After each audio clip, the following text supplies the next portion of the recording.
let me start by asking you something. Have you ever had a moment like this in your life? You walk into a room, and everyone in that room looks at you, but not in a good way. You know that look. That was exactly the moment Cecily Hartwell experienced. That night, one of the biggest balls in London was taking place, a grand hall, gleaming chandeliers, expensive dresses everywhere, jewels, champagne glasses, and in the middle of that crowd stood Cecily, with a single dress, looking like someone who had picked the wrong fork.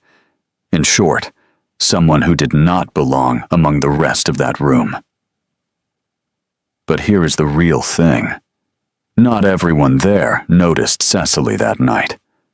One person noticed her very clearly, Countess Dorothea. And Dorothea chose that exact moment, the very center of the crowd. That moment when everyone was talking and laughing. She turned. Her voice rose. It rose so loud the entire hall heard it. "How did this girl get in here?" There was a second of silence. Then the room laughed. They really laughed. Cecily froze where she stood. She could not even put down the fork in her hand. Sometimes humiliation arrives like that, all at once, without giving you any time to prepare. But at that exact moment, while everyone was laughing, another sound was heard. The sound of a chair, a short creak. Someone had stood up. A tall man, a dark suit, a man everyone in the room recognized. Julian Ashworth, one of the most handsome and powerful dukes in London. No one expected this. Dorothea did not expect it. Maud did not expect it. Cecily certainly did not expect it. But Julian Ashworth had stood up. And suddenly, the room went silent. Now I will tell you the story of that night. The story of Cecily. The story of her single dress. The story of her sick father. And the story of the man who stood up in that hall. If you are ready, let's begin. Cecily Hartwell had been a very different girl 5 years ago. Truly different. When she came down to the breakfast table in the morning, 3 servants were already waiting. What cup would be used, which jam would be served, whether the window should be open or closed, everything had already been decided. All Cecily had to do was sit down in her chair. In winter, they went to the big house in Yorkshire. In summer, they stayed at the house on the Cornish coast. And between those seasons, there were balls. There were invitations. There were nights at the theater. Cecily grew up inside all of that. And for a long time, she thought it was normal. But it did not take long for her to learn it was not. She was 18 when her father became ill. At first, it looked like small things. Her father missed a few meetings.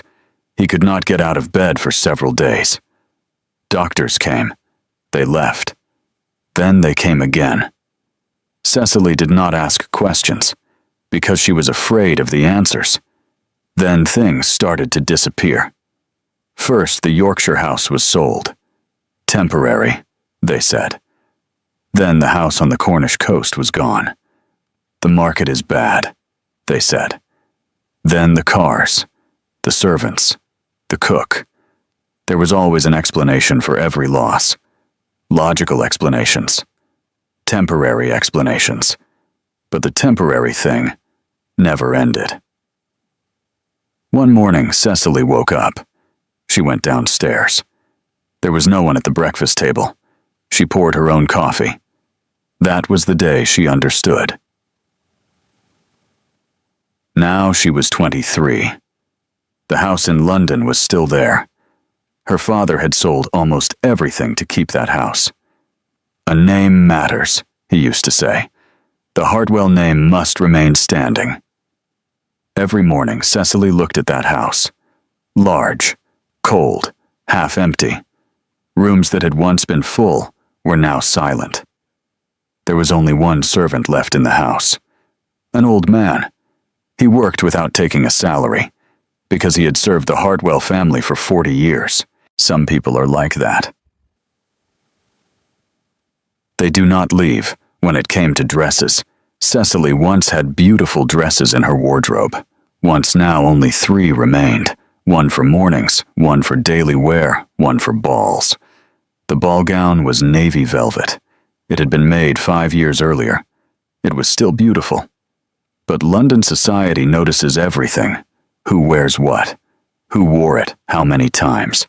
Which jewelry is real and which is imitation? And Cecily went to every ball wearing the same dress, that navy velvet dress. No one had said anything to her face yet. But they were looking. Cecily had learned to recognize those looks. The first year, she did not notice. Or perhaps she did not want to notice. The second year, she ignored them. The third year, she got used to them. But perhaps getting used to it was not the right phrase. Sometimes people do not get used to something. Sometimes they simply freeze. When a person is exposed to something long enough, they put it somewhere. They place it somewhere deep. They store it there. And then they continue their life. Cecily did the same. She kept going. Because she had no other choice. Her father was sick. The house had to be kept. The Hartwell name still meant something, at least a little. And every evening, Cecily put on that navy velvet dress. She held her head high, and she walked into those halls. Until that night. Until that night, no one had said it to her face. But that night, someone did. Countess Dorothea did. Julian Ashworth was known in London. Truly known. 30 years old. Duke of Ashworth, and unmarried. In truth, those 3 facts were enough. London society would fill in the rest on its own. He was invited to every event. His name was mentioned at every ball. He was the man every mother wanted her daughter to meet. In a way, he was the most valuable bachelor in London society, and everyone knew it. Countess Dorothea especially knew it, because Dorothea had a daughter. Maud. And Dorothea was not subtle about it. At every ball, the same scene played out. Maud on Julian's right, then on his left, then at the piano. Maud would look at Julian while she played. Julian noticed. Everyone noticed. And frankly, Julian was tired of this game. In fact, Julian had grown tired of many things lately. Those halls, those faces, those conversations. The same things had been talked about for years. Who married whom, who spent whose fortune, who lost which title. From the outside, it all looked brilliant. But from the inside, after a while, it all began to feel the same. That, too, was a kind of boredom. The complete opposite of Cecily's world. Not the boredom of having nothing. The boredom of having too much. His father had died the previous year. In his final days, he told Julian only one thing. Julian still remembered that sentence. "In this city, everyone bows to the powerful," he had said. Then he added, "You stand beside the weak." Julian had nodded at the time, but to be honest, he had not done much, because the opportunity had not appeared. Or perhaps it had appeared, but Julian had not noticed. Until that night. Until Countess Dorothea stood up that night. There is no need to speak long about Dorothea. You know this kind of person. They exist in every society. A widow, wealthy, sharp-tongued, and extremely calculating. Dorothea had one goal: to marry Maud to Julian, because that marriage would secure her status. So Dorothea used every opportunity. She drank. She spread gossip. She humiliated people. But she did it all with a smile. The reason she chose Cecily that night was actually very simple. She had seen Julian look at Cecily, just for a moment, a very brief moment. But Dorothea caught that look, and Dorothea never missed things like that. The ball was at Lord Pembridge's house, one of the largest mansions in Mayfair, a 3-story building. Halls that could hold 100 people, and the chandeliers. They were so large that everyone who entered instinctively looked up. Cecily had looked up too. In fact, she looked every time, because it had become a small habit of hers. Before entering, she looked at the chandeliers. Pause for 1 second. Take a breath. Then walk into the hall. She was wearing the same dress as always. Navy velvet. The first hour passed well, or at least Cecily survived it. There were familiar faces. Familiar looks. Cecily smiled. She greeted them. Then she stepped off to a corner. Her plan was simple. Stay unnoticed until dinner. But sometimes, plans do not work. The first mistake happened at the dinner table. Cecily picked up the fork on the right. It was the wrong fork.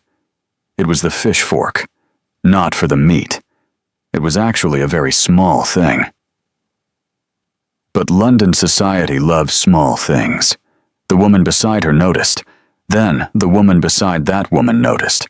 Then the whispering began, and that whisper spread across half the table. Cecily noticed it.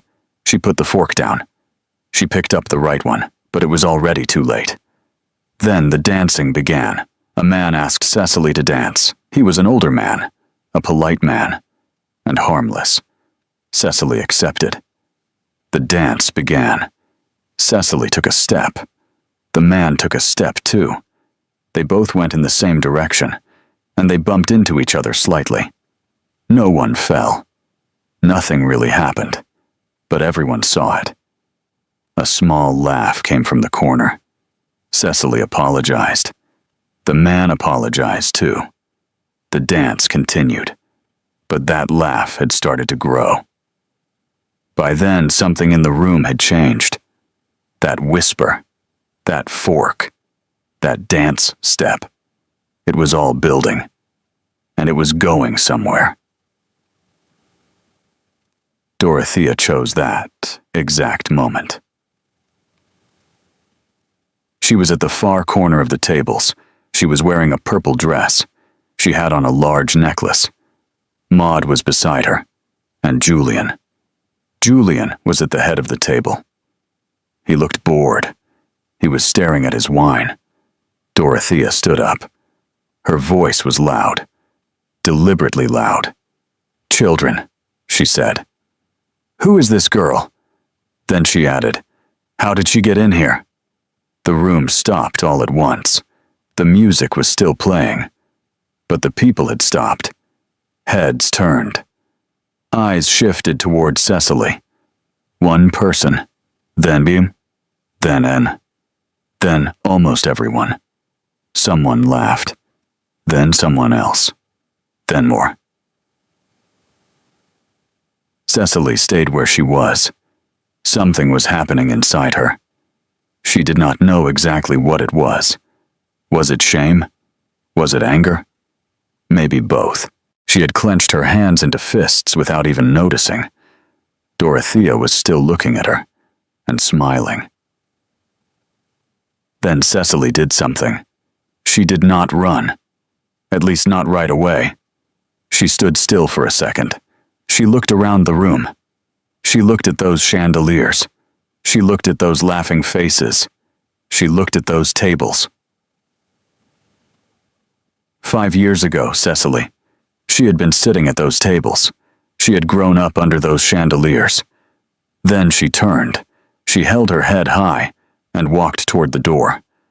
Her steps were calm. She was not rushing, but her eyes had filled with tears. She was holding them back, but they were there. She reached the door and left the hall. At that exact moment, Julian stood up. Dorothea was startled. Maud was startled. The whole room was startled. Julian pushed back his chair. He left his napkin on the table. He looked at no one. Not at Dorothea. Not at Maud. He simply walked toward the door, and he too left the hall. It was an October night in London. Cecily walked down the mansion steps. She reached the pavement.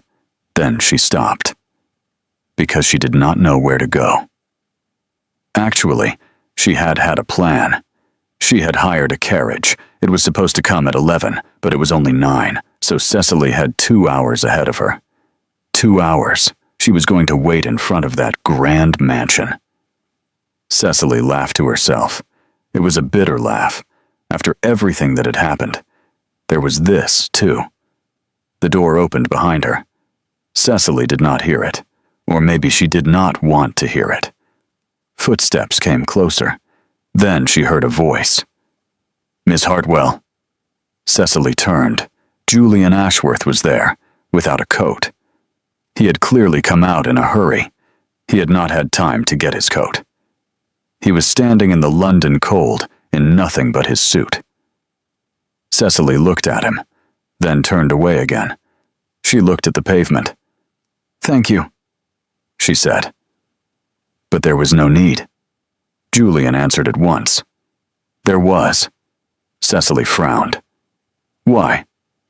Julian did not answer that right away. Cecily turned back to him. Her eyes were still full. But now there was something else too. Anger. "You were laughing too." Julian paused, then shook his head. "No." One word. Flat, clear. Cecily answered immediately.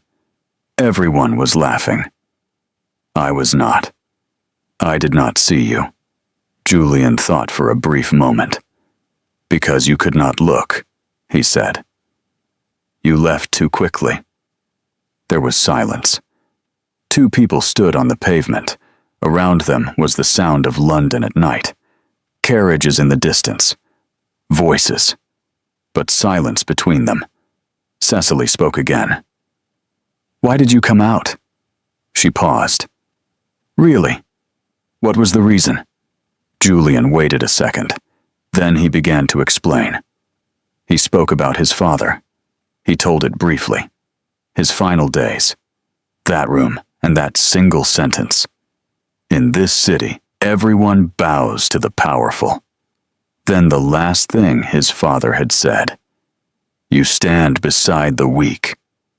Julian had remembered that for years, but he had never done it, because the chance had not come. Or maybe it had, but Julian had not seen it. Then he looked at Cecily. "Tonight I saw it," he said, "and I could not stay seated." Cecily listened to him. Then she let out a short laugh, out of disbelief. "So I was an opportunity," she said. "For you to carry out your father's last wish." Julian shook his head at once. "No." Cecily narrowed her eyes. "Wasn't I?"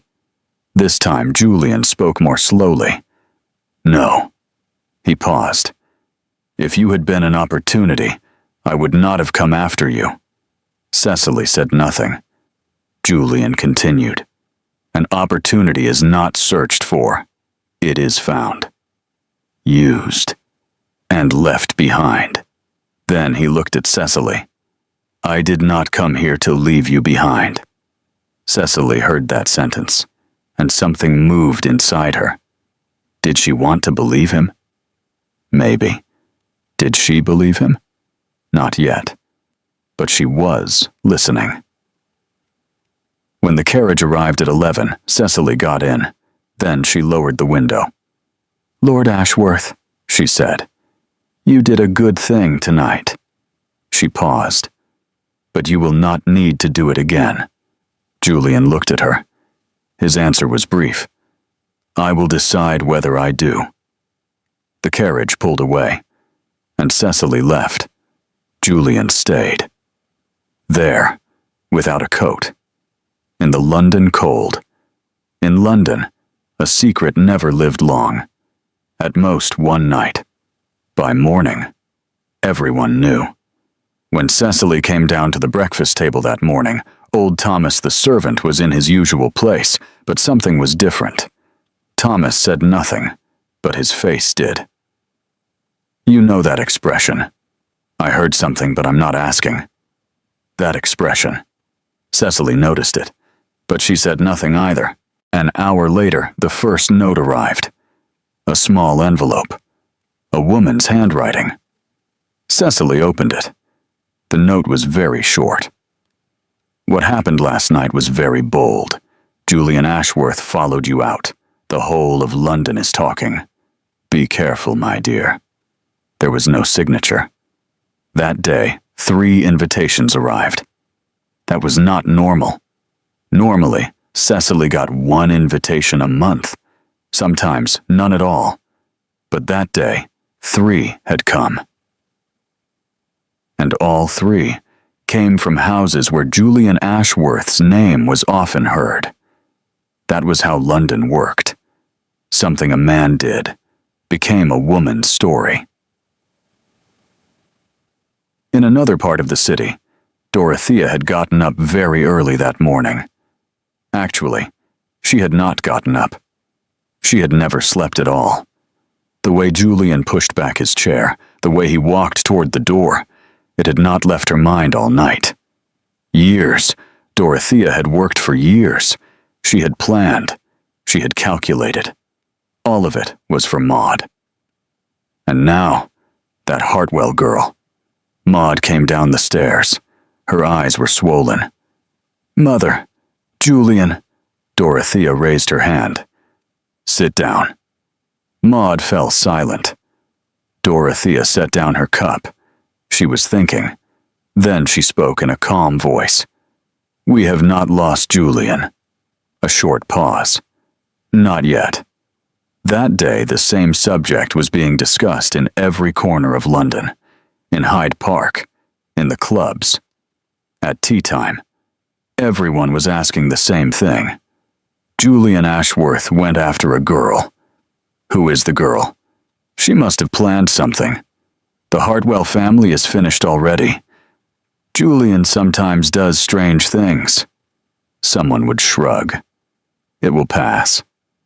Cecily had to go out that day. She needed medicine for her father. She stepped into the street. On the pavement, she ran into 2 women. One of them smiled. Last night was quite eventful. The other added, Julian Ashworth rarely does things like that. Cecily lowered her head slightly. I do not know. I do not know him. One of the women answered with a small smile. Not yet. Both of them laughed. It was a polite laugh. Measured. But there was something in it. Cecily smiled too, and kept walking. When she turned the corner, she stopped. She took a deep breath. Something had changed. The way people looked at her. But it was not a good change. There was curiosity. There were whispers. There was gossip. Cecily had been pulled into a game, and she had not chosen it herself. The invitation had come from Lady Forsyth.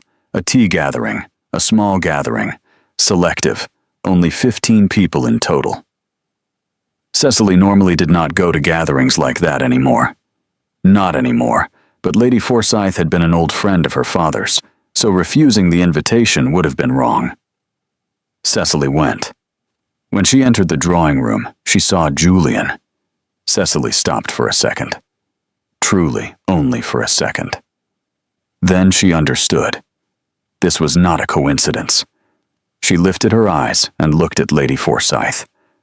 The older woman was smiling, an innocent smile. Too innocent. Julian stood up. He gave a slight bow. Miss Hartwell? Lord Ashworth. Cecily nodded. Then she walked on. She crossed to the far corner of the room and sat in the chair farthest away. 10 minutes passed, then 15. Julian stood up.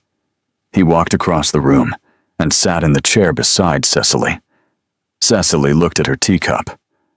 A coincidence, Julian shook his head. At least he was honest. Cecily asked directly, What do you want, Lord Ashworth? To talk. We talked last night, not for long. Cecily set her cup down on the table, then turned to him. Her voice was low. She did not want anyone to hear. "Look," she said. "Whatever you did last night, it was kind." She paused. "Truly." Then she went on. "But London is talking now. My name is being mentioned everywhere. My name." She fell silent for a moment. "And it is not helping me. On the contrary, it is making me a target. A bigger target," Julian asked calmly. "Are you afraid of Dorothea?" Cecily shook her head. "I'm not afraid, but I do not want to make enemies for no reason." Julian answered at once. "Dorothea is already your enemy." A short pause. "She was before last night, too. You just did not know it." Cecily did not answer, because that was true. Julian kept speaking, quietly, without rushing. "I want to see you again. I'm saying it plainly." Cecily raised her eyebrows. "Why?" Julian thought about it, and this time he did not lie. "I don't know exactly."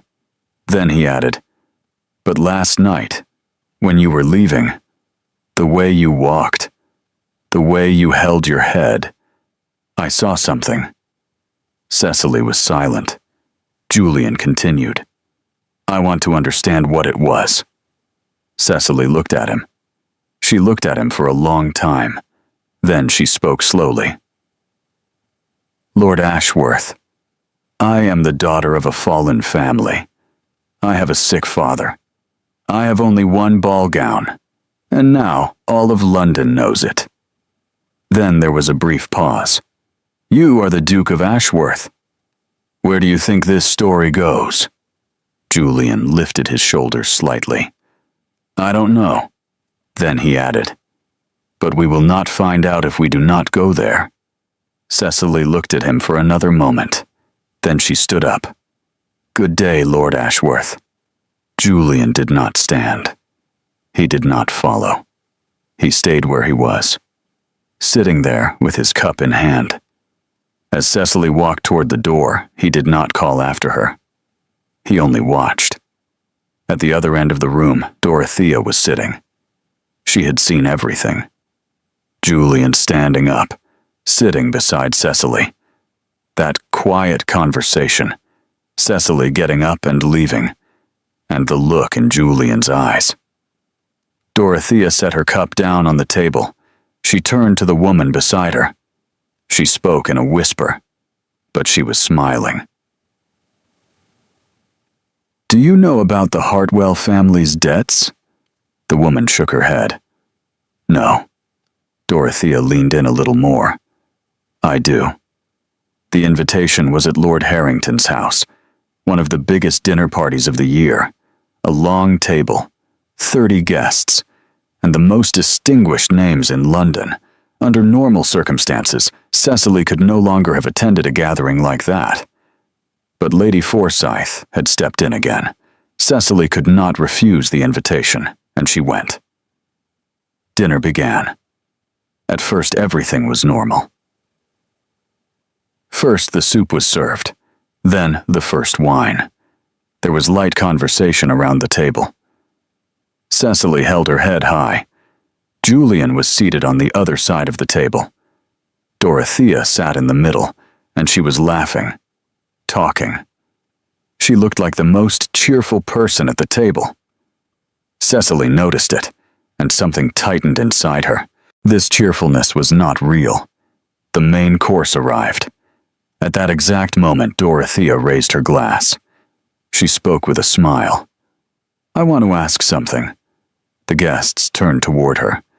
"Is there a philanthropist among us?" There were small laughs around the table. A few people half raised their hands as a joke. Dorothea laughed too. Then she turned her head and looked at Cecily. "Because," she said, "I was wondering what the Hartwell family is doing at this dinner." The room went silent at once, but Dorothea did not stop. Her voice still sounded polite. Her smile was still in place. She spoke as if she were making ordinary conversation. "The Hartwells have debts, in many places, to the bank, to the chemist.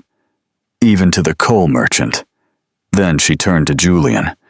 "This girl is expecting charity from you, Julian." She paused. "Are you aware of that?" 30 pairs of eyes turned to Julian at once.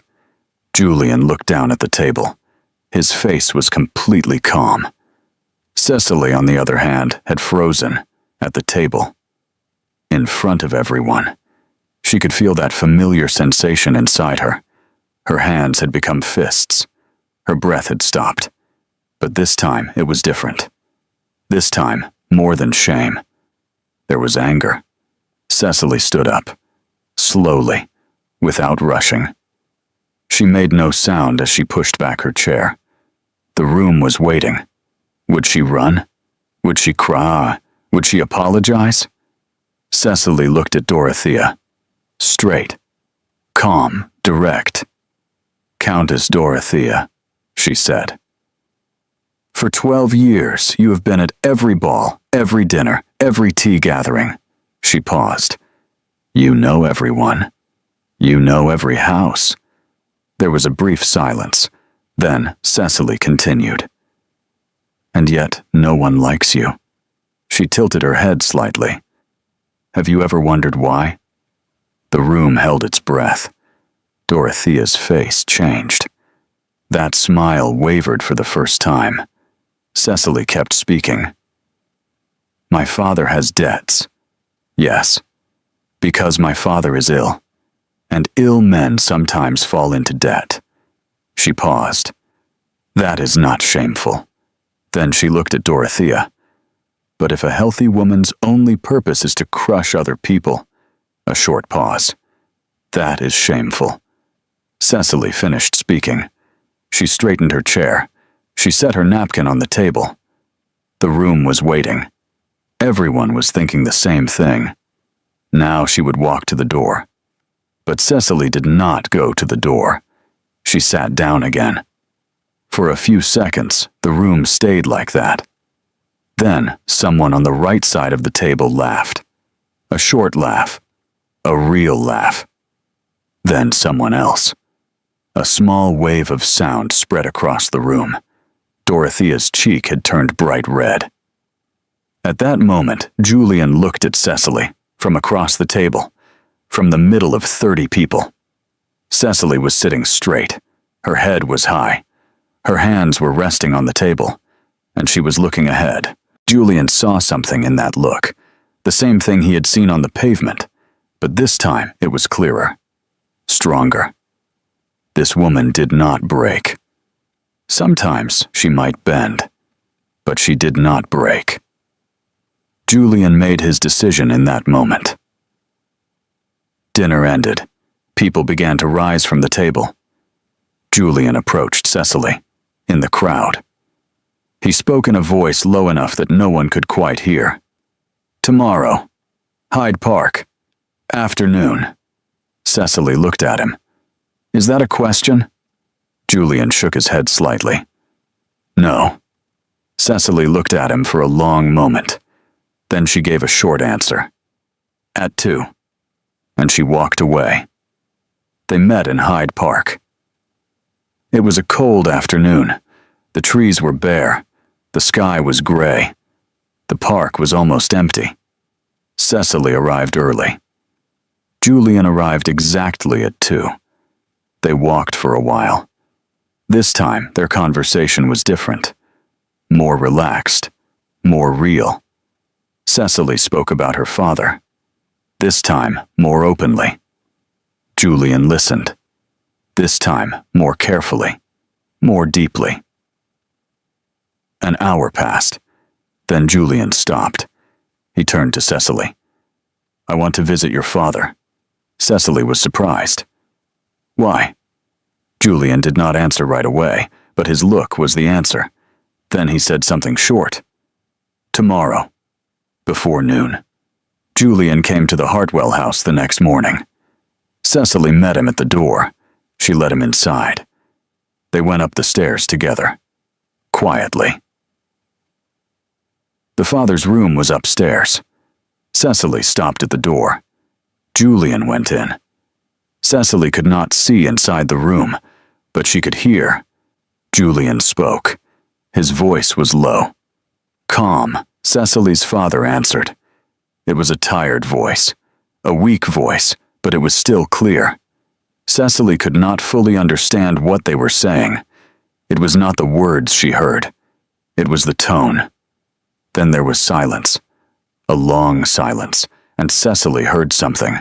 Her father was crying. Softly. You know the way men cry. They try to hold it in, but they cannot. That kind of crying. Cecily knew that sound. She had heard it at her mother's funeral. She had never heard it again until now. Cecily's eyes filled with tears. She covered her mouth with her hand. She leaned against the wall. Inside the room, Julian said something. One single sentence. Very quietly. Then Cecily's father laughed. In the middle of those tears. A broken but real laugh. When Julian came out of the room, Cecily was still leaning against the wall. The two of them looked at each other. Julian did not speak. He only looked. Cecily did not speak either, but her eyes said everything. They walked down the stairs together. They went into the small sitting room. The old servant Thomas brought tea. His hands were trembling, but he was smiling. They sat down.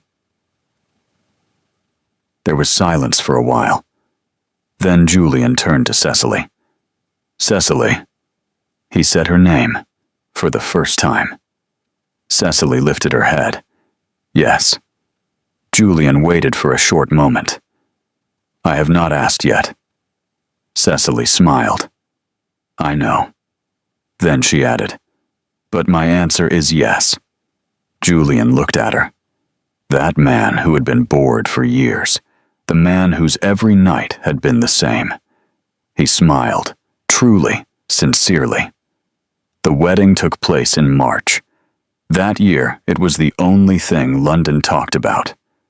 The Duke of Ashworth and the Hartwell girl, that girl with one dress, the girl who used the wrong fork, the girl who had been humiliated in front of everyone at that ball. Now she was the bride at the most magnificent wedding London had seen that year.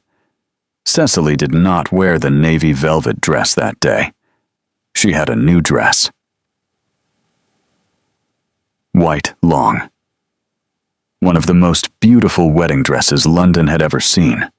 But there was a small detail. On her sash, there was a thin strip. Navy velvet. Thomas had cut it, from the fabric of the old dress. Cecily had asked for it, because that dress was not shame. It never had been. Dorothea was not invited to that wedding. Maud quietly moved to the countryside. No one asked much about where she had gone, and Dorothea, the sharpest tongue in London, the most dangerous woman. She slowly disappeared from those salons. Debts came to light. Connections broke. Invitations grew fewer. No one had done anything to her. Life had done it. Sometimes the best justice works like that. You do nothing. You simply wait. Now I will let you go. But first, I want to say something. The thing that affected me most in this story was that navy velvet dress. Cecily wore it for 5 years. Everyone saw it. Everyone noticed. But no one said it to her face. Until Dorothea did. And Dorothea used that dress as a weapon. But Cecily carried that dress to her wedding day. She stitched it into her sash. Not as shame, but as strength. I want to ask you something. Do you have something like that in your life? Something someone used as a weapon against you, but that was actually your strength? If you do, write it in the comments. I am truly curious. Thank you very much for listening to this story until the end. You can write where you are watching from, which city, which country, whether it is night or day. New stories are on the way. Do not forget to subscribe and turn on notifications so you do not miss them. See you in the next story.